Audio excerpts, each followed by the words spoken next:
Wari asi athoiba mapu Buddha Devagi wari dagi lauthokpani. Athoiba mapu gi mamal yamlaba paujel kaya marum lay. Paujel sing adugi maraktagi ama oiriba thawai panba pumnamak siba nai. Adu siba gidamakta ka hena waningai oide. Haiba sida yumpham oiba macha kainarabi nupi ama khakki wari ni. Pukning hakchang khudingmak ithak hogdaba iselgum thamlabadi Pukning ing tappa phangani awaba kokani haiba paujel ama wari asina piri. Matam amada inak khunba nupa ama leirammi. Nongmagi numitta ikhang khanghodana mahaki matam kuina tungkhatcharaklaba sana pumnamak ut onduna leiramba thengakhi. Madu urubada mahak swai laukhi. Mathwai nungaitabadagi mahak anaba haibado oikhi. Mahak Nabagi pau tabada magi marup amana magi mayumda anaba hangba lakhi. Karidagi mahak naribano haibadu maruptuna khangki. Maru lukthaduna wakhal taururaga mahakna sumna hairakhi. Naral lay haiba ai khangi. Adubu karidi kanari. Karigumba afaba thabak amatana nangna nangi naral na thum sijinaba ngasi phawba leitri. Tungsinduna paisinduna asum thamlabadi Sanasu oisanu uttagi kari hena pharibage. Aina hairibasi nasungdaba tawganu. Natin yothaduna munna khantho. Kaithela chatlaga phida ama tingthokduna utsing adu ningthina paisinduna thamlaga nangna yonsinaba saduna phamu. Magi marupna haiba adumak mahak tawrammi. Mahakpu masak masak khangba yimlon kaironaba singna mangonda hangki. Karino nangna utpu yolibasibu. Aina aigi pot laibinaba yonjaribani mahakna khumki. Ngaihak lairaba matungda Krisa Gautami haina kaubi laisabi macha ama magi potpham mapa landuna chatlammi. Mahak mama mapa laitabata natana kham thengnasu lairarammi. Inak khunba nupa aduna tawriba thodokdu ubada mahakna haiki. Karigino ipa ibungo Sana lupa pumnamokpu namangda paikhatuna yoliba. Ngaksanarba nupaduna khumki. Ibema chanbiduna nangna sana lupadu aingonda khusinnabirabadi phakranida. Krisa Gautamina utkhubam ama laukhatlammi. Utsing adu hanagumna sana olammi. Inak khunba nupa aduna khanki. Nupi macha asi achamba mi natte. Haina sinaduna machanupagi-damak mahakpu luhongduna laurammi.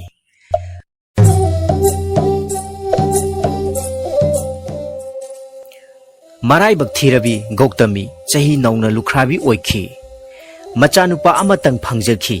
Madusu siraduna asiba machadu puduna mahakna laikai yumthong yaina chatkhi amasung machagi-damak mingonda hidak koihang hanglammi. Mina ngangakhi. Nupi asi wakhal choire. Magi machan padi sirabani. Akonmada Krisa Gautamina nupa ama thengnakhi. Awabana thumhatkiduna taibang sebat narabi nupi adugi matau yengba ngamdraduna nupa aduna mangonda takpirakhi. Ngaikho ibema. Aina nangi nachagi hidak piba ngamde. Adubu aina khangba maiba amadi lay. Mahaknadi soidana ngamgani. Asi haina haraklabada haraubana ngauraduna nupi aduna hangjakhi. Mahaktu kanano kadaida leibage chandi heiba ibungo aingonda amukta takpiyu. Nupa aduna khumki. Sakyamuni gi mafamda changjau mahakti khangdaba udaba leitabani. Mahak thinthaba tawdana Sakyamuni haina khangnaba Buddha Devagi manakta lakhi amasung kapcharakhi. Gurudev, aigi isasi hingatnaba hidak aingonda pinabiyu. Buddha Devana mangonda haiki. Ai hangam maru khuya amatadi pami. Harau khibana khongul tadrabi mahangna madu sungsoi soidana purakani haina wasakhi. Matam adumaktada Buddhana makhatana takpikhi. Nangna hangam maru adu macha mawa mama mapa amata sikhiba kaina khiba leitriba imungdagi laurakadabani. Tolabi Krisa Gautamina thongjin khuding changjaki. Yum amada changlubada mahakpu nungsibiduna imungdugi mina mahakpu taram okpikhi amasung hangkhi. Kari laibagi ibema nangna aikhoida lakthoktana lakpabu. Gautamina khudakta khumkhi.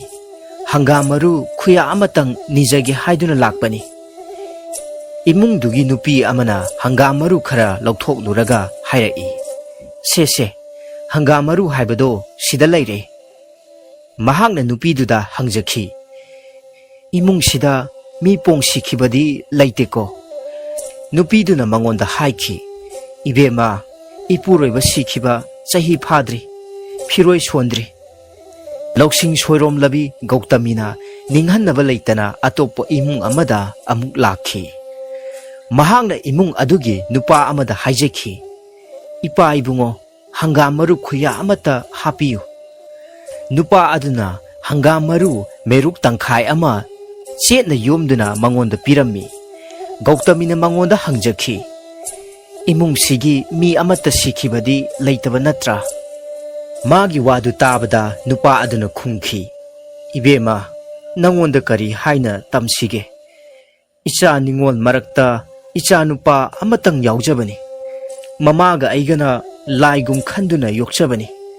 Mahak sikhiduna aikhoi ngauduna lairibani. Gautamina siba nangdriba imung amata thengnakhide. Mahakna changluba khudingda mapa sikhiba kuidri mama laikhidawa chahi ondri haiba ngakta thengakhi. Ningba kairabi Krisha Gautami makhong thangba thoklamde. Mahak lambigi nakalda waman khraduna phamtharami. Numit changkhraduna mahakna ukhi mayolamda mai kaya thangannarakpa. Nong thangum khangan amuk ngan mukmut tauba maingal singda mahakna mamit kuptana yengduna lairammi. Atenba matamgi manungda taibangbu kupsinkhiba mahakna ukhi. Mangalgumna ngaihak ngalamlaga amuk thuna mutkhiba migi punsi amasung migi maraibaki maramda mahakna khanthakhi. Mahakna pukning choithoktana wakhal tawraki. Aisi kayada isagi oijabata yengliba. Siba haibasidi aitagi saruk natte. Mi khwai pumnamakini. Krisha Gautamina asiba masagi hakchang adu umangda phumjilamlaga Buddha Devi manakta halakhi. Migi pukning ubangamba mabungona mangonda takpikhi. Ibema telaba thawai panbagi mapokni. Taibang pansida awaba lay. Ahal haiba laite, naha haiba laite. Siba haiba si thawai panba singi hauna sani. Sabu sahat phamda singduna pubagum sanaba mari mata singna thamoi kaina tengtharabasu mi pumnamak asibana mathang puduna chatkhiba ngaktani. Ayamba matamda khalambaga tholakpaga managande. Yamna ningba kainingaini. Yengu masi taibangi phibamni. Apamba thadokadabani. Pukningda ing tappa pibra haibabu. Pukningda ing tappa pibra haibabu. Chintana migi pukning amasung hakchangi awabadum hengalhalle. Siraba matungda migi maraibakti mahakna hinglingaida tauba aphaphatta thabaksingna lepkadabani. Phana tauraga mapok phana pokpa. Phatraba miduna hanthana pokpa. Atopa migi asoi angamda thigatuna toina wakatpa. Hona jaman mapa charuduna mahayyanba mi uraga khoirang khoisauba amasung thawai waganba ingna panba ngamdanabagi haurakphamni. Pukning hakchang animak ithak haugdaba ichelgum thamlabadi pukningi ingtappa phangani amasung awaba kokani.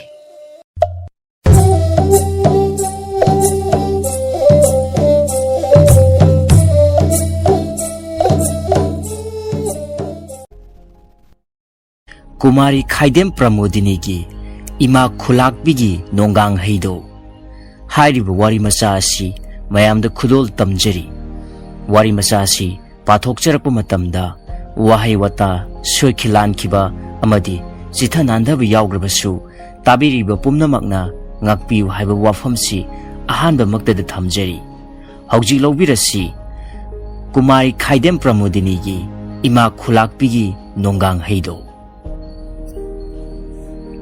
Nongchup chingsang chatpa ahanba khongchani punsigi pukning tayang tasoi awa nungai yanai wasuwai karigino khangde nalaba koilas lambi da cheli jiri jiri aikhoine tongliba jeep gari do thekna khoina ngang duna kakhatli jeep tuna angamba kabagi sor mapi holi mali jeep tuna nganglibado lepalai tasum thorakpana phana yamna changsilakli chingsang paring singdu ubada ningsinglai ahal lamangi pauro pukning huna ningthijaraba tumin lepliba chingjau paring kayada mong hadriba leng khotpa su taude lemkhre masi ubadagi praman tongnarmo oiba tai ching lemkhreda phajakhreda tappida haibase chatli aikhoi gari thauri lepa leitana urakhi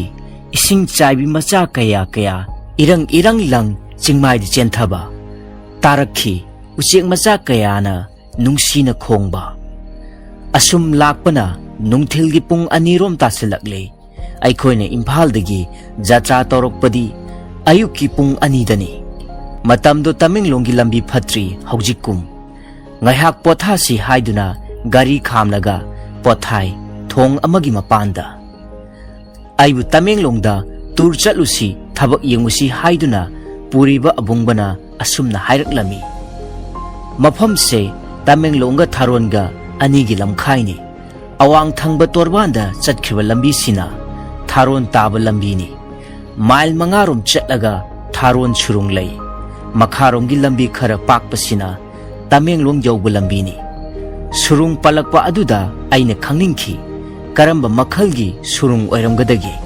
phungwa warigi bapna saba surung adugumba oiridra natraga mamangai Cherapunjida chatluba surung adugumba oiridra aina hangi abungba nahangna Tharonda surung lei haribasibu kayam chawbanone mi changba chanba jala natraga lamhui makol gumbara abungbana khumlakhi oja haiphet chawmale ai makti changludre mina haibadagi tabani surungduda nung mamal yambakasu phangmale yamna sangna changisu hai aduga sekpi angowasu yamna lei hainai asumna wari sana chatli Tamenglong pangli Tharon lamkhaidagi mile ahum natraga mari changsilagadi lambidu yamna khui mapandasu angakpa phangna ngammi aiga chatminariba pian aduna gari manungdagi makhada lokhadi yengtharu male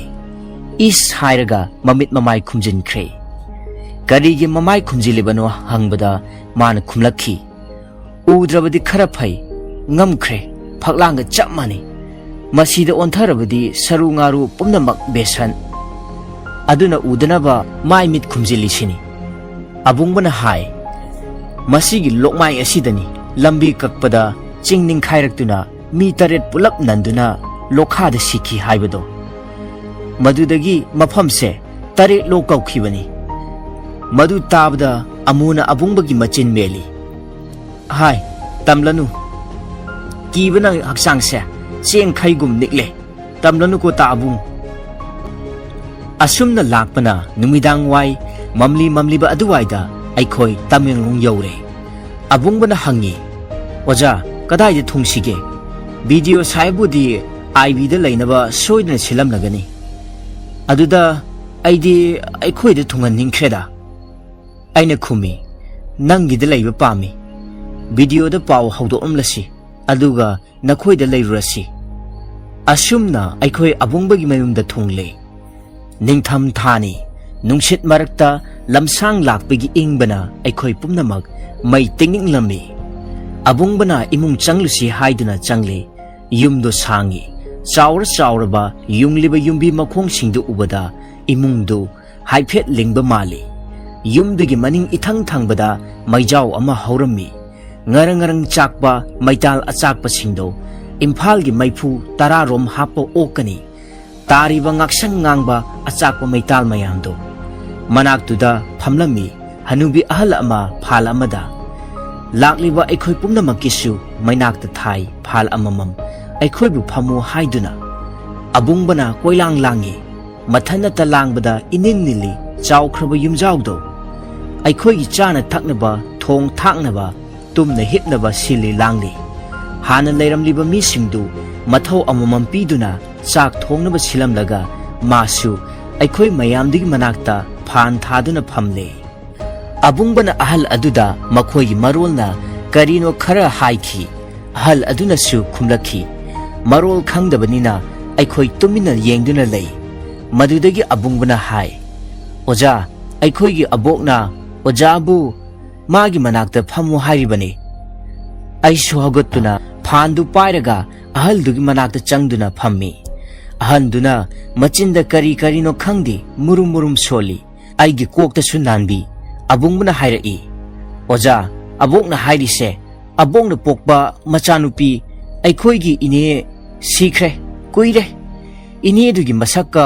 ꯑꯣꯖꯥꯒ ꯆꯞ ꯃꯥꯟꯅꯩ ꯑꯕꯣꯛꯅ ꯑꯣꯖꯥꯕꯨ ꯎꯕꯗ ꯁꯤꯈ꯭ꯔꯕ ꯑꯕꯣꯛꯀꯤ ꯃꯆꯥꯅꯨꯄꯤꯗꯨ ꯍꯜꯂꯛꯂꯕꯅꯤ ꯍꯥꯏꯅ ꯈꯜꯂꯦ ꯌꯥꯝꯅ ꯅꯨꯡꯁꯤ ꯏꯟꯁꯥꯡ ꯍꯥꯎꯅ ꯊꯣꯡꯗꯨꯅ ꯄꯤꯖꯧ ꯍꯥꯏꯔꯤꯕꯅꯤ ꯑꯕꯣꯛꯅ ꯑꯁꯨꯝꯅ ꯋꯥꯔꯤ ꯁꯥꯅ ꯁꯥꯅ ꯃꯩ ꯇꯤꯛꯂꯤ ꯏꯀꯣꯏ ꯀꯣꯏꯅ ꯐꯝ ꯑꯍꯜ ꯑꯗꯨꯅ ꯑꯩꯒꯤ ꯈꯨꯠ ꯁꯥ ꯄꯥꯏꯗꯨꯅ ꯌꯦꯡꯉꯤ ꯁꯤꯠꯄꯤ ꯅꯥꯟꯕꯤ ꯑꯍꯜ ꯑꯗꯨꯒꯤ ꯃꯇꯧ ꯎꯕꯗ ꯃꯥꯒꯤ ꯈꯨꯏꯔꯕ ꯃꯥꯏꯊꯣꯡꯗꯨ ꯌꯦꯡꯂꯒ ꯑꯩꯅ ꯅꯨꯃꯤꯠꯇꯨꯗ ꯑꯍꯜ ꯑꯗꯨꯗꯒꯤ ꯐꯪꯖꯈꯤꯕꯗꯣ ꯑꯍꯥꯟꯕꯗꯗꯤ ꯈꯪꯂꯝꯗꯦ ꯏꯃꯨꯡꯗꯣ ꯈꯨꯂꯥꯛꯄꯒꯤ ꯏꯃꯨꯡꯅꯤ ꯑꯍꯟꯗꯨꯅ ꯂꯩꯈꯤꯗ꯭ꯔꯕ ꯈꯨꯂꯥꯛꯄꯒꯤ ꯅꯨꯄꯤꯅꯤ ꯑꯕꯨꯡꯕꯅ ꯃꯁꯨ ꯅꯤꯄꯥ ꯈꯨꯂꯥꯛꯄꯤꯗꯣ ꯐꯅ ꯂꯩꯁꯤꯜꯂꯦ ꯆꯍꯤ 60 ꯑꯣꯏꯕ ꯌꯥꯏ ꯃꯁꯨ ꯅꯨꯄꯥꯅꯗꯤ ꯃꯕꯣꯛꯀꯤ ꯆꯍꯤ ꯇꯪꯗꯥꯡꯕ ꯈꯪꯗꯦ ꯆꯥꯛ ꯊꯣꯡꯕ ꯂꯣꯏꯔꯦ ꯁꯤꯜꯂꯦ ꯂꯤꯐꯥꯟ 2-3 ꯂꯣꯝꯗ ꯆꯥꯛ ꯏꯟꯁꯥꯡ ꯊꯦꯜꯂꯦ ꯆꯥꯛ ꯆꯥꯔꯁꯤ ꯍꯥꯏꯗꯨꯅ ꯑꯩꯈꯣꯏ ꯐꯥꯜ ꯑꯃꯃꯝ ꯊꯥꯔꯒ ꯂꯤꯐꯥꯟ ꯃꯅꯥꯛꯇ ꯐꯝꯂꯦ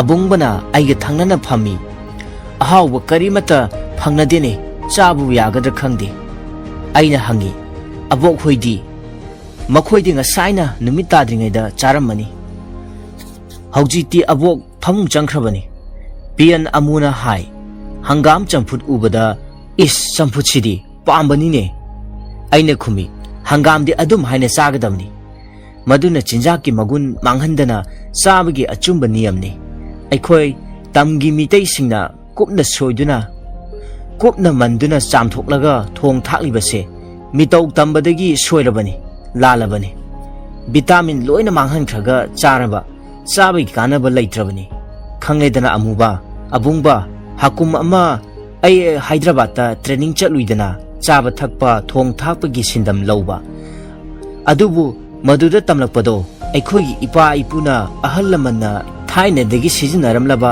ꯆꯠꯅꯔꯝꯂꯕ ꯉꯥꯛ ꯑꯣꯏꯔꯝꯂꯦ ꯑꯅꯧꯕ ꯑꯃꯠꯇ ꯑꯣꯏꯔꯝꯗ꯭ꯔꯦ ꯅꯣꯡ ꯉꯥꯜꯂꯦ ꯑꯩꯈꯣꯏꯅ ꯍꯧꯒꯠꯂꯛꯄꯗ ꯆꯥꯛ ꯂꯣꯏꯔꯝꯂꯦ ꯆꯥꯛ ꯆꯥꯔꯦ ꯆꯥꯕ ꯇꯣꯛꯂꯒ ꯈꯨꯟꯗꯨꯒꯤ ꯃꯤꯌꯥꯝ ꯎꯅꯔꯦ ꯋꯥꯔꯤ ꯋꯥꯇꯥꯏ ꯁꯥꯟꯅꯔꯦ ꯑꯋꯥꯠ ꯑꯄꯥ ꯁꯃस्या ꯀꯌꯥ ꯈꯟꯅ ꯅꯩꯅꯔꯕ ꯂꯣꯏꯔꯕ ꯃꯇꯨꯡꯗ ꯂꯝ ꯌꯦꯡꯂꯨꯁꯤ ꯀꯣꯏꯊꯣꯛꯂꯨꯁꯤ ꯍꯥꯏꯗꯨꯅ ꯑꯩꯈꯣꯏ ꯆꯠꯂꯤ ꯇꯃꯦꯡꯂꯣꯡ ꯈꯨꯟꯖꯥꯎꯗꯨꯒꯤ ꯅꯣꯡꯆꯨꯞ ꯄꯥꯡꯕꯗꯅꯤ ꯑꯩꯈꯣꯏꯅ ꯆꯠꯄꯗꯣ ꯑꯕꯨꯡꯕꯅ ꯑꯩꯈꯣꯏꯕꯨ ꯂꯝꯖꯤꯡꯉꯤ ꯈꯔ ꯆꯠꯂꯒ ꯆꯤꯡꯃꯥꯏ ꯑꯃꯗ ꯍꯥꯏꯊꯔꯦ ꯐꯖꯈ꯭ꯔꯦꯗ ꯂꯝꯗꯝꯗꯣ ꯄꯥꯃꯦꯜ ꯎꯄꯥꯜꯁꯤꯡꯗꯨꯅ ꯇꯨꯃꯤꯟ ꯇꯨꯃꯤꯟ ꯂꯦꯡꯕ ꯈꯣꯠꯄ ꯍꯥꯏꯕ ꯇꯧꯗꯅ ꯅꯣꯂꯨꯛꯅ ꯇꯔꯥꯝ ꯇꯔꯥꯝꯅ ꯑꯩꯈꯣꯏꯕꯨ ꯑꯣꯛꯂꯤꯕꯣꯏ ꯈꯜꯂꯨꯏ ꯍꯧꯔꯤꯕ ꯄꯥꯃꯦꯜꯁꯤꯡꯕꯨ ꯎꯕꯗ ꯀꯨꯝꯊꯐꯝ ꯊꯥꯛ ꯐꯖꯅ ꯂꯩ ꯂꯣꯛꯃꯥꯏꯗꯨꯗ ꯑꯗꯨꯕꯨ ꯀꯅꯥꯅꯗꯤ ꯊꯧꯑꯣꯏꯕꯤꯗ꯭ꯔꯕ ꯃꯥꯜꯂꯤ ꯃꯐꯝꯗꯣ ꯁꯦꯝꯕ ꯍꯧꯒꯠꯂꯛꯄ ꯃꯇꯝꯗ ꯎꯄꯥꯜꯁꯤꯡꯗꯨꯅ ꯅꯧꯔꯤꯉꯩ ꯅꯨꯡꯄꯥꯛꯁꯤꯡꯗꯨꯅ ꯉꯜꯂꯤꯉꯩ ꯐꯖꯔꯝꯒꯗꯕꯗꯣ ꯀꯌꯥꯗ ꯐꯖꯔꯝꯒꯗꯕ ꯐꯖꯔꯤ ꯍꯧꯖꯤꯛꯁꯨ ꯃꯜꯂꯁꯨ ꯃꯟꯅ ꯂꯤꯔꯕꯁꯨ ꯂꯤꯅ ꯂꯣꯛꯃꯥꯏꯗ ꯍꯥꯏꯐꯦꯠ ꯉꯝꯃꯤ ꯆꯥꯎꯏ ꯄꯥꯛꯏ ꯂꯣꯛꯃꯥꯏꯗꯨ ꯊꯟꯅ ꯍꯧꯔꯤ ꯅꯣꯡꯒꯥꯡꯍꯩ ꯄꯥꯝꯕꯤ ꯉꯥꯛꯇ ꯑꯇꯩ ꯑꯇꯣꯞꯄ ꯎꯄꯥꯟꯗꯤ ꯍꯧꯗꯦ ꯂꯥꯡꯇꯛꯅꯔꯕ ꯄꯨꯛꯅꯤꯡꯅ ꯈꯪꯅꯤꯡꯂꯕ ꯊꯃꯣꯏꯅ ꯍꯪꯖꯈꯤ ꯑꯁꯨꯛ ꯌꯥꯝꯕ ꯅꯣꯡꯒꯥꯡꯍꯩ ꯄꯥꯝꯕꯤ ꯉꯥꯛꯇ ꯀꯅꯥꯅ ꯀꯔꯝ ꯇꯧꯅ ꯊꯥꯔꯝꯂꯤꯕ ꯂꯣꯛꯃꯥꯏꯗꯣ ꯇꯥꯝꯊꯈ꯭ꯔꯤ ꯃꯈꯥ ꯌꯧꯅ ꯕꯥꯔꯥꯛ ꯈꯣꯡꯕꯥꯟ ꯌꯧꯅ ꯑꯕꯨꯡꯕꯅ ꯍꯥꯏ ꯊꯥꯏꯅ ꯃꯃꯥꯡꯉꯩꯗ ꯑꯩꯈꯣꯏꯒꯤ ꯄꯥꯈꯪ ꯂꯩꯁꯥ ꯃꯌꯥꯝ ꯍꯧꯅꯗꯨꯅ ꯕꯥꯔꯥꯛ ꯇꯨꯔꯦꯟꯗ ꯏꯔꯨꯕ ꯆꯠꯅꯔꯝꯃꯤ ꯍꯧꯖꯤꯛꯅ ꯃꯈꯥ ꯗꯨꯀꯥꯟꯒꯤ ꯂꯝꯐꯦꯟꯒꯤ ꯁꯤꯅꯦꯃꯥ ꯍꯣꯜ ꯃꯃꯥꯡꯗ ꯆꯠꯅꯔꯦ ꯖꯨꯛ ꯑꯃ ꯑꯣꯏꯔꯦꯅꯦ ꯑꯣꯖꯥ ꯅꯨꯡꯄꯥꯛ ꯑꯁꯥꯡꯕ ꯂꯝ 2ꯔꯣꯝ ꯁꯥꯡꯕ ꯈꯨꯗꯨꯞ 2-3 ꯂꯣꯝ ꯄꯥꯛꯄ ꯅꯨꯡꯄꯥꯛ ꯑꯃꯒꯤ ꯃꯊꯛꯇ ꯈꯤꯜꯂꯤ ꯅꯨꯡꯒꯤ ꯆꯐꯨꯒꯨꯝꯕ ꯑꯃ ꯃꯑꯣꯡꯗꯣ ꯆꯥꯏ ꯇꯦꯡꯒꯣꯠ ꯃꯑꯣꯡ ꯃꯥꯜꯂꯤ ꯆꯤꯗꯥꯏ ꯑꯃꯗꯅ ꯅꯨꯡꯄꯥꯛꯇꯨꯒꯤ ꯃꯈꯨꯜ ꯑꯔꯥꯎꯕ ꯑꯃꯁꯨ ꯍꯨꯠꯂꯤ ꯃꯗꯣ ꯕꯔꯥꯛꯇ ꯏꯔꯨꯕ ꯆꯠꯀꯗꯧꯔꯤꯕ ꯄꯥꯈꯪ ꯂꯩꯁꯥ ꯃꯌꯥꯝꯒꯤ ꯆꯤꯡꯍꯤ ꯂꯨꯐꯝꯅꯤ ꯍꯥꯏ ꯑꯗꯨꯒ ꯏꯔꯨꯕ ꯂꯣꯏꯗꯨꯅ ꯀꯥꯈꯠꯂꯛꯂꯒ ꯄꯣꯊꯥꯐꯝꯅꯤ ꯍꯥꯏꯗꯨꯅ ꯆꯥꯡ ꯃꯥꯟꯅꯈ꯭ꯔꯕ ꯅꯨꯡꯄꯥꯛ ꯄꯔꯦꯡ ꯀꯣꯏꯅ ꯊꯥꯔꯤ ꯃꯌꯥꯏꯗꯨꯗꯤ ꯍꯥꯡꯉꯤ ꯁꯨꯃꯥꯡꯃꯨꯛ ꯄꯥꯛꯅ ꯃꯇꯥꯏ ꯑꯣꯏꯔꯝꯅ ꯅꯣꯡꯒꯥꯡꯍꯩ ꯄꯥꯝꯕꯤ ꯑꯆꯧꯕ ꯑꯃꯒꯤ ꯃꯈꯣꯡꯗ ꯅꯨꯡꯄꯥꯛ ꯑꯃꯁꯨ ꯊꯥꯔꯤ ꯁꯤꯡꯍꯥꯁꯟ ꯃꯥꯅ ꯃꯗꯨꯅ ꯀꯌꯥꯗꯤ ꯐꯖꯈ꯭ꯔꯦ ꯕꯤꯆꯥꯔ ꯇꯧꯐꯝ ꯃꯤꯇꯤꯡ ꯇꯧꯐꯝꯒ ꯃꯥꯜꯂꯤ ꯃꯐꯝꯗꯣ ꯁꯚꯥꯄꯇꯤꯒꯤ ꯐꯝꯐꯝꯒꯁꯨ ꯃꯥꯜꯂꯤ ꯕꯤꯁ꯭ꯋꯀꯕꯤ ꯔꯕꯤꯟꯗ꯭ꯔꯅꯥꯊꯀꯤ ꯕꯤꯁ꯭ꯋꯕꯥꯔꯇꯤ ꯁꯥꯟꯇꯤꯅꯤꯀꯦꯇꯟꯅ ꯐꯖꯕ ꯍꯦꯟꯕꯒꯤ ꯋꯥꯐꯝ ꯂꯩꯇꯦ ꯃꯌꯥꯏ ꯊꯪꯂꯤꯕꯗꯨꯅ ꯍꯔꯥꯎ ꯀꯨꯝꯍꯩ ꯇꯧꯐꯝ ꯖꯒꯣꯏ ꯁꯥꯐꯝꯅꯤ ꯍꯥꯏ ꯑꯗꯨꯒ ꯕꯔꯥꯛ ꯈꯣꯡꯅꯨꯡꯗ ꯀꯨꯝꯗꯨꯅ ꯏꯔꯨꯖꯔꯨꯕꯗꯒꯤ ꯀꯥꯈꯠꯂꯛꯂꯒ ꯑꯋꯥꯕ ꯄꯣꯊꯥꯐꯝꯅꯤꯁꯨ ꯍꯥꯏ ꯅꯣꯡꯒꯥꯡ ꯍꯩꯀꯣꯜꯗꯣ ꯑꯣꯟꯊꯣꯛꯅ ꯐꯖꯈ꯭ꯔꯦ ꯃꯍꯧꯁꯥꯗꯒꯤ ꯑꯣꯏꯕ ꯐꯖꯕꯇꯅ ꯂꯩꯇꯦꯡꯕ ꯂꯝꯗꯝꯅꯤ ꯃꯍꯧꯁꯥꯒꯤ ꯃꯃꯣꯝ ꯅꯣꯡꯒꯥꯡ ꯍꯩꯀꯣꯜꯅꯦ ꯈꯨꯡꯒꯪꯒꯤ ꯅꯨꯡꯉꯥꯏꯕ ꯄꯨꯟꯁꯤꯒꯤ ꯆꯤꯡꯅꯨꯡꯒꯤ ꯐꯖꯕ ꯗ꯭ꯔꯤꯁ꯭ꯌ ꯀꯜꯂꯛꯇꯕ ꯉꯝꯈꯤꯗꯦ ꯃꯍꯧꯁꯥꯒꯤ ꯑꯁꯦꯡꯕ ꯐꯖꯕ ꯎꯕ ꯑꯍꯥꯟꯕꯅꯤ ꯄꯨꯟꯁꯤꯁꯤꯗ ꯑꯔꯣꯏꯕꯁꯨ ꯑꯣꯏꯔꯕ ꯌꯥꯏ ꯈꯜꯂꯨꯕꯗ ꯅꯨꯡꯁꯥꯁꯣꯔ ꯃꯄꯤ ꯑꯃꯗꯤ ꯍꯣꯟꯈꯤ ꯑꯕꯨꯡꯕꯅ ꯍꯥꯏꯔꯛꯏ ꯉꯥꯏꯍꯥꯛ ꯄꯣꯊꯥꯔꯤꯉꯩꯗꯨꯗ ꯍꯩ ꯄꯟꯊꯥ ꯑꯣꯏꯔꯕꯗꯤ ꯅꯣꯡꯒꯥꯡ ꯍꯩ ꯄꯦꯟꯅ ꯆꯥꯒꯗꯕꯅꯤꯗꯣ ꯑꯣꯖꯥ ꯃꯇꯝ ꯅꯠꯇꯕꯅꯤꯅ ꯆꯥꯗ꯭ꯔꯦꯗꯣ ꯑꯁꯤ ꯍꯥꯏꯔꯒ ꯄꯥꯝꯕꯤꯁꯤꯡ ꯑꯗꯨꯗ ꯍꯪꯒꯠꯅ ꯌꯦꯡꯉꯤ ꯀꯣꯌꯦꯡ ꯌꯦꯡꯉꯤ ꯎꯄꯥꯜꯁꯤꯡꯗꯨꯗ ꯉꯥꯏꯍꯥꯛ ꯌꯦꯡꯂꯒ ꯍꯩꯄꯥꯜ ꯑꯃꯗ ꯇꯥꯞ ꯇꯥꯞ ꯀꯣꯟꯗꯨꯅ ꯀꯥꯈꯠꯈꯤ ꯑꯗꯨꯒ ꯍꯦꯜꯂꯛꯏ ꯄꯥꯜꯂꯝꯕ ꯍꯩꯔꯣꯜ ꯑꯍꯨꯝꯈꯛ ꯃꯅꯥ ꯃꯈꯣꯛꯀ ꯂꯣꯏꯅꯅ ꯑꯗꯨꯒꯤ ꯃꯔꯛꯇꯒꯤ ꯑꯃꯗꯤ ꯀꯌꯥꯒꯤ ꯃꯇꯤꯛ ꯐꯖꯩ ꯉꯥꯛꯁꯪ ꯉꯥꯡꯕ ꯃꯅꯥ ꯑꯍꯨꯝ ꯃꯔꯤꯅ ꯌꯣꯝ ꯑꯕꯨꯡꯕꯅ ꯍꯥꯏ ꯑꯣꯖꯥ ꯍꯩꯔꯣꯜꯅꯤꯅ ꯃꯁꯛ ꯊꯤꯔꯕꯁꯨ ꯍꯥꯎꯔꯝꯂꯅꯤ ꯌꯥꯝꯅ ꯊꯨꯝꯃꯝꯅꯤ ꯃꯍꯥꯎ ꯌꯦꯡꯉꯨꯅꯦ ꯆꯥꯎꯅꯦ ꯍꯩꯗꯣ ꯑꯩꯃꯛꯇꯤ ꯆꯥꯅꯤꯡꯗꯕꯅꯤ ꯌꯦꯡꯅꯅꯕ ꯌꯨꯝꯗ ꯄꯨꯅꯤꯡꯕꯅꯤ ꯑꯗꯨꯕꯨ ꯑꯕꯨꯡꯕꯅ ꯆꯥꯎ ꯃꯍꯥꯎ ꯌꯦꯡꯉꯨ ꯍꯥꯏꯃꯟꯕꯗꯨꯗ ꯑꯅꯤꯗꯤ ꯆꯥꯊꯣꯛꯂꯦ ꯈ꯭ꯋꯥꯏꯗꯒꯤ ꯐꯖꯅ ꯉꯥꯡꯕꯤ ꯑꯗꯨꯃꯗꯤ ꯑꯩꯒꯤ ꯕꯦꯛꯇ ꯎꯅꯥ ꯑꯁꯪꯕ ꯑꯄꯥꯛꯄ ꯑꯃꯅ ꯌꯣꯝꯂꯒ ꯍꯥꯞꯆꯤꯜꯂꯦ ꯉꯥꯏꯍꯥꯛ ꯄꯣꯊꯥꯔꯦ ꯑꯗꯨꯗꯒꯤ ꯑꯩꯈꯣꯏ ꯍꯜꯂꯛꯂꯦ ꯑꯩꯈꯣꯏꯒꯤ ꯊꯨꯡꯐꯝ ꯌꯧꯔꯦ ꯏꯃꯥ ꯈꯨꯂꯥꯛꯄꯤꯗꯣ ꯐꯝꯗꯨꯅ ꯑꯩꯈꯣꯏꯕꯨ ꯉꯥꯏꯗꯨꯅ ꯂꯩꯔꯝꯃꯤ ꯃꯅꯥꯛꯇ ꯄ꯭ꯂꯦꯠ ꯑꯉꯧꯕ ꯑꯃ ꯂꯩ ꯃꯈꯨꯠꯇ ꯊꯥꯡ ꯃꯆꯥ ꯑꯃꯁꯨ ꯄꯥꯏ ꯑꯋꯥꯊꯕꯤ ꯑꯃꯨꯟꯕ ꯃꯔꯤ ꯃꯉꯥꯁꯨ ꯏꯀꯣꯏ ꯀꯣꯏꯅ ꯃꯅꯥꯛꯇꯨꯗ ꯂꯩꯕ ꯎꯏ ꯑꯩꯈꯣꯏ ꯍꯦꯛ ꯎꯕꯗꯒꯤ ꯈꯨꯂꯥꯛꯄꯤ ꯏꯃꯥꯗꯣ ꯑꯋꯥꯊꯕꯤ ꯈꯣꯛꯄ ꯍꯧꯏ ꯑꯋꯥꯊꯕꯤꯗꯨ ꯈꯣꯛꯂꯝꯗꯥꯏꯗ ꯃꯈꯨꯠ ꯑꯅꯤꯗꯣ ꯍꯧꯔꯤꯕ ꯃꯩꯖꯥꯎꯗꯨꯗ ꯑꯣꯟꯅ ꯑꯣꯟꯅ ꯃꯨꯟꯅ ꯌꯥꯏ ꯄ꯭ꯂꯦꯠ ꯑꯗꯨꯒ ꯊꯥꯡ ꯑꯗꯨꯒꯁꯨ ꯃꯩꯗ ꯃꯈꯨꯠ ꯌꯥꯏꯕꯒꯨꯝ ꯌꯥꯏ ꯑꯗꯨꯗꯒꯤ ꯑꯋꯥꯊꯕꯤ ꯑꯃꯨꯟꯕꯗꯨ ꯈꯣꯛꯏ ꯀꯛꯏ ꯈ꯭ꯋꯥꯏꯗꯒꯤ ꯆꯥꯎꯕ ꯈ꯭ꯋꯥꯏꯗꯒꯤ ꯍꯦꯟꯅ ꯃꯨꯟꯕ ꯐꯖꯕ ꯑꯋꯥꯊꯕꯤ ꯑꯃꯗꯤ ꯁꯣꯛꯇꯦ ꯊꯝꯃꯤ ꯑꯩꯅ ꯈꯜꯂꯤ ꯈꯨꯂꯥꯛꯄꯤ ꯏꯃꯥꯅ ꯐꯖꯕꯁꯤꯅ ꯈꯥꯛꯂꯤꯕꯁꯤ ꯀꯔꯤꯒꯤꯅꯣ ꯑꯈꯣꯛꯄ ꯑꯋꯥꯊꯕꯤꯁꯤꯡꯗꯣ ꯑꯕꯨꯡꯕꯅ ꯍꯥꯏ ꯑꯣꯖꯥ ꯑꯩꯈꯣꯏ ꯑꯕꯣꯛꯅ ꯆꯠꯊꯣꯛꯇꯅ ꯆꯠꯄꯅꯤꯅ ꯋꯥꯔꯝꯂꯅꯤ ꯄꯤꯖꯅꯤꯡ ꯇꯧꯕꯅꯤ ꯑꯩꯈꯣꯏ ꯆꯤꯡꯃꯤꯒꯤꯗꯤ ꯑꯊꯨꯝ ꯑꯍꯥꯎ ꯂꯩꯖꯗꯦ ꯁꯤꯒꯨꯝꯕꯁꯤ ꯅꯠꯇꯅ ꯑꯁꯤ ꯍꯥꯏꯔꯤꯕꯅꯤ ꯅꯨꯃꯤꯗꯥꯡꯒꯤ ꯆꯥꯛ ꯇꯣꯛꯂꯕ ꯃꯇꯨꯡꯗ ꯑꯕꯨꯡꯕꯅ ꯖꯒꯣꯏ ꯌꯦꯡꯉꯨꯁꯤ ꯈꯨꯟꯅ ꯑꯣꯖꯥꯒꯤꯗꯃꯛ ꯖꯒꯣꯏ ꯑꯃ ꯁꯤꯜꯂꯤ ꯍꯥꯏꯗꯨꯅ ꯑꯩꯈꯣꯏ ꯂꯝꯍꯥꯡ ꯇꯥꯅ ꯆꯠꯂꯤ ꯃꯗꯨꯗ ꯇꯤꯜꯂꯝꯕ ꯃꯤꯌꯥꯝꯗꯨꯗꯤ ꯑꯉꯛꯄꯅꯤ ꯑꯩꯈꯣꯏꯅ ꯎꯕꯗꯗꯤ ꯎ ꯋꯥ ꯆꯤꯡ ꯉꯥꯛꯇ ꯎꯏ ꯀꯗꯥꯏꯗꯒꯤ ꯃꯤꯌꯥꯝꯅꯣ ꯉꯛꯈꯤ ꯊꯥꯎꯃꯩ ꯊꯥꯟꯗꯦ ꯃꯩꯖꯥꯎ ꯑꯃ ꯍꯧꯔꯤꯕꯗꯨꯇꯅꯤ ꯂꯝꯄꯥꯛ ꯑꯗꯨꯒꯤ ꯃꯌꯥꯏꯗ ꯃꯐꯝꯗꯣ ꯃꯩꯖꯥꯎꯗꯒꯤ ꯃꯉꯥꯜꯅ ꯅꯨꯡꯊꯤꯜꯒ ꯆꯞ ꯃꯥꯟꯅꯩ ꯖꯒꯣꯏ ꯍꯧꯔꯦ ꯑꯩꯈꯣꯏꯅ ꯃꯐꯝꯗꯨ ꯍꯦꯛ ꯊꯨꯡꯕꯒ ꯃꯈꯣꯏ ꯑꯩꯈꯣꯏꯕꯨ ꯉꯥꯏꯗꯨꯅ ꯂꯩꯔꯝꯕꯅꯤ ꯅꯨꯄꯥ ꯅꯨꯄꯤ 74ꯅꯤ ꯖꯒꯣꯏ ꯁꯥꯔꯤꯕꯗꯨ ꯑꯩꯈꯣꯏꯅ ꯃꯩꯖꯥꯎꯗꯨꯒꯤ ꯑꯀꯣꯏꯕꯗ ꯄꯔꯦꯡ ꯂꯦꯡꯉꯤ ꯄꯥꯛꯈ꯭ꯔꯕ ꯂꯝꯄꯥꯛꯇꯨ ꯄꯨꯝꯊꯟ ꯊꯜꯂꯤ ꯑꯩꯈꯣꯏꯒꯤ ꯁ꯭ꯋꯥꯏꯗ ꯁ꯭ꯇꯦꯖꯗ ꯃꯤ 5-10ꯅ ꯁꯥꯕ ꯖꯒꯣꯏ ꯑꯗꯨꯒꯗꯤ ꯈꯦꯠꯅꯈ꯭ꯔꯦ ꯐꯤꯖꯦꯠꯅ ꯂꯁꯤꯡ ꯑꯉꯥꯡꯕꯅ ꯁꯥꯕ ꯐꯤ ꯉꯥꯛꯇ ꯁꯦꯠꯂꯤ ꯖꯒꯣꯏꯗꯨ ꯀꯌꯥꯗꯤ ꯐꯖꯈ꯭ꯔꯦ ꯖꯨꯝ ꯖꯨꯝ ꯖꯝ ꯖꯝ ꯄꯨꯝꯊꯜ ꯃꯁꯤꯅꯅꯤꯗꯅ ꯆꯤꯡꯒꯤ ꯐꯖꯕ ꯈꯨꯡꯒꯪꯒꯤ ꯁꯨꯝꯍꯠꯅꯤꯡꯉꯥꯏ ꯑꯣꯏꯕ ꯄꯨꯟꯁꯤ ꯍꯥꯏꯕꯗꯣ ꯑꯗꯨꯛ ꯐꯖꯕ ꯄꯨꯟꯁꯤꯁꯤꯗ ꯑꯃꯨꯛ ꯎꯒꯅꯤ ꯍꯥꯏꯕ ꯊꯥꯖꯖꯩ ꯁ꯭ꯋꯔꯒꯗꯒꯤꯁꯨ ꯍꯦꯟꯅ ꯍꯦꯜꯂꯝꯕ ꯇꯥꯏ ꯃꯊꯪꯒꯤ ꯅꯣꯡꯉꯥꯟꯕꯗ ꯑꯌꯨꯛꯇ ꯑꯩꯈꯣꯏ ꯏꯝꯐꯥꯜ ꯊꯥꯗꯣꯛꯂꯒꯅꯤ ꯍꯥꯏꯗꯨꯅ ꯐꯃꯨꯡ ꯐꯥꯅꯨꯡꯅꯆꯤꯡꯕ ꯌꯣꯝꯕ ꯂꯣꯏꯔꯦ ꯃꯔꯛꯇꯨꯗ ꯈꯨꯂꯥꯛꯄꯤ ꯏꯃꯥꯅ ꯆꯥꯎꯔꯕ ꯗꯥꯕꯨ ꯑꯃ ꯆꯤꯡꯕꯣꯏ ꯊꯥꯡꯕꯣꯏ ꯄꯨꯊꯣꯔꯛꯏ ꯗꯥꯕꯨꯗꯨꯗ ꯌꯥꯎꯔꯝꯕ ꯐꯤ ꯃꯈꯩ ꯑꯃꯃꯝꯇ ꯑꯣꯏꯅ ꯆꯤꯡꯊꯣꯛꯇꯨꯅ ꯑꯩꯕꯨ ꯌꯦꯡꯍꯜꯂꯤ ꯏꯃꯥ ꯈꯨꯂꯥꯛꯄꯤꯒꯤ ꯂꯨꯍꯣꯡꯕꯗ ꯃꯈꯣꯏꯒꯤ ꯑꯍꯜ ꯂꯃꯟꯅ ꯈꯨꯗꯣꯜ ꯇꯝꯂꯛꯄꯅꯤ ꯃꯆꯥꯒꯤꯗꯃꯛ ꯅꯨꯡꯁꯤꯗꯨꯅ ꯎꯂꯛꯄꯅꯤ ꯅꯤꯡꯁꯤꯡ ꯈꯨꯗꯝ ꯑꯣꯏꯅ ꯏꯃꯥ ꯈꯨꯂꯥꯛꯄꯤꯅ ꯊꯝꯖꯤꯟꯂꯤꯕꯅꯤ ꯍꯥꯏ ꯂꯁꯤꯡ ꯑꯉꯥꯡꯕꯅ ꯁꯥꯕ ꯐꯤ ꯉꯥꯛꯇꯅꯤ ꯍꯧꯖꯤꯛꯇꯤ lasing angangba phangdaduna kanamatana aduguma phi sanadre su hai phi mayamdagi maraktagi ama lokthora saba kaya kuidriba phida mali yamna halli ima khulakpina phidu tingthoklaga aigi nanganda kupi aingonda piriba oiramale khanduna phidu aina maong tana insilli ima khulakpina momon noktuna cheptha aingonda yengi abungbana athra handoi imana hairiba singdo laikhidraba aboki machanupido aina phidu illagana amukka hena male hairibani haina phidu aingonda pirakhi khulakpi imado imungda changkhre aduga yongchak charong ama makhut namana pai makhut namana ngarangi khokhidaba awathabi amunba achawado koli aduga yongchak tuga awathabi aduga aingonda pi aina kokse khara nontharap tawraga lawi yongchakka awathabigadu khulakpi imagi makhuttagi aigi kokta nanbi nungsina macha amana mamadagi phangba nungsibaduni aina numit aduda phangjakhiba nungsibado aigi khutta pairiba beg adu ima khulakpina hangdo haibagi ingit tawba mali aisu aigi beg hangdoi mana aigi habliba nonggang hei mayam ado hangdoklaga nonggang heido lokthoklaga aigi napada thetpi sangtrik yenglaga machinda kari karino khara sonbagum su tawi abungmana athra handoi nonggang heiduna leirimakhai ima khulakpi hingli leitrabadi ima khulakpi sikre taibang panda ima khulakpi leitre haina loko hairibani aigi mit ira cheli khulakpi imagi su adu mangai pi taithoi aisu khulakpi imasu leptuna lehore khulakpi imado mapi taithok aibu yengduna aina chatkibado yengduna aisu yengna pi taithoi jeep gari manungda asumna thadoklamle Tamenglong lehore nonggang haikol lehore khulakpi ima nonggang haikol dagi luna chena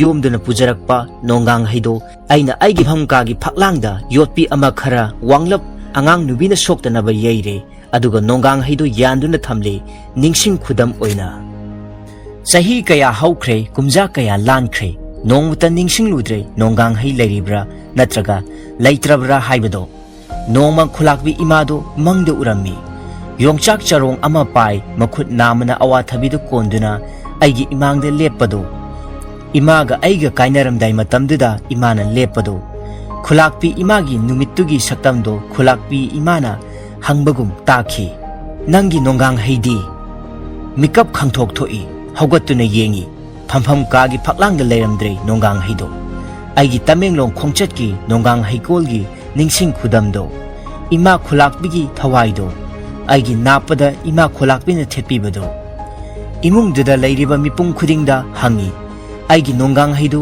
ubra haiduna kanamatana ui haidre khangde ude ngakta haire amanadi sonthangna hairakhi chairaubagi ka sengdokpada angangsingna sum chare tilai khombi illani mirang thurani kanade langthokhrasi haina khibani madu tabadigi ai mapal thokle amot akai hundokphamda tabra haiduna chaitek ama pai hotuna kaya yengi thiba phangdre aigi nonggang haikol dagi aina pamjana nungsijana purakpa ima khulakbigi thawai imana aigi napada thetpirakhiba nonggang heido thiba phangkhidre adum phangkhidre matang sida loisinjari ima khulakbigi nonggang heido